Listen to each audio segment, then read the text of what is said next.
So yesterday, or a couple of days ago as of the filming of this video, I finished reading a manga that I didn't know I would fall in love with as much as I did. And that is I Want to Eat Your Pancreas. The story is by Yoru Sumino, and the art is by Idumo Kirihara. I'm sorry if I mispronounced those names. But this is the complete manga collection. I think there's only 10 chapters, so it's probably a regular sized manga instead of just being in an omnibus or a complete edition like this. It's probably just two standard manga editions, maybe three, depending on how they structure the chapters and everything. But there's 10 chapters in this whole book, and it's an absolutely amazing story. It centers around a young man who he's very sheltered.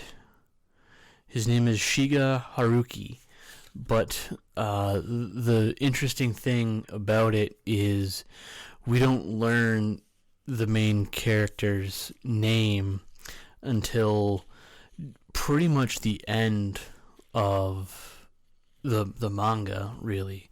And any time any other character refers to him, Haruki, they usually call him, it's usually sort of censored out and blocked out, and they don't really, it's either sheltered classmate or the classmate nobody likes, or quiet classmate. So they don't really refer to his name throughout almost the whole manga. And but we know her name is Sakura, and we learn that she has some sort of pancreatic disease. They're not really specific as to what kind of pancreatic disease, whether it's cancer or any other form of pancreatic disease. I can only assume that it is cancer because that's the only sort of disease involving the pancreas that I can think of. Obviously, because I'm not a medical professional, so I don't fully know. But she has a pancreatic sickness, a pancreatic disease, and the doctors have only given her X amount of time to live. Let's just say a year. They've only given her a year left to live. And she feels as though, she doesn't really want to tell any of her friends that she's sick. Outside of her family, outside of her parents and her brother, nobody really knows. And then Haruki finds her diary one day. It's a book that she's reading called Living with Dying.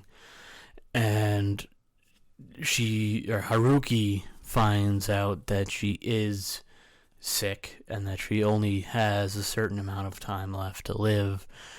And so she somehow feels that she can be honest with him and, sort of her real self, and not have to tiptoe around the fact that she is sick and, dying. And they get really close to each other. They go on trips, day trips, overnight trips together. They do all of this stuff together, and they get really close, and she gets to really know him, and he gets to really know her, and all of that stuff. So I don't want to spoil the ending or how it ends, but she does end up passing away, and one of Sakura's final wishes for Haruki is that he makes more friends and that he socializes a little bit more with other people in school. Because during the whole story, he sort of tends to keep to himself and just, doesn't really bother with anything going on around him, and doesn't really interact, just kind of goes to school, does his homework, goes home, all that stuff, just, keeps to himself and doesn't really interact with anyone else, which nothing wrong with that in certain circumstances, but she sort of pulls this other side out of him, and they sort of end up building this symbiotic relationship that they are somewhat completely unaware of. And they realize that she was necessary to help him come out of his shell a little bit, and come to find out that she wanted to be more like him, because she felt like she was, she wasn't saving enough of herself for her. She was always, interacting with these other people and all that other stuff. So they kind of wanted to be more like each other, which is kind of nice. And then one of Sakura's friends didn't know that Sakura was sick, and Kyoko is her name.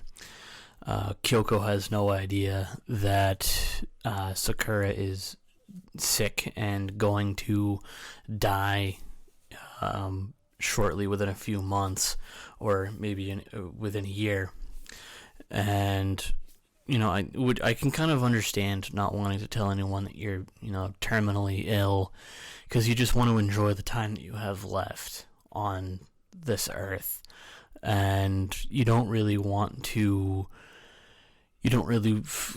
People like me, I don't want to be a burden to anyone else, so I would try to, keep that to the least amount of people knowing about it as possible, so I could just sort of live my life, a regular life, and just, not have anyone worry about my well-being until it was, too late, and I had to tell other people.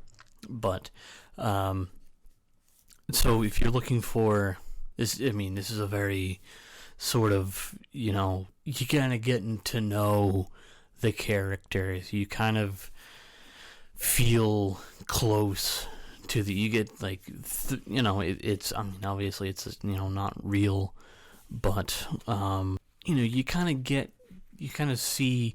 I love how they kind of grow close together, and how eventually they realize that they both feed off of each other and they want to be more like each other. So I don't know, it's just a very beautiful story, and I would highly recommend reading it if you have not already. So till next time, peace.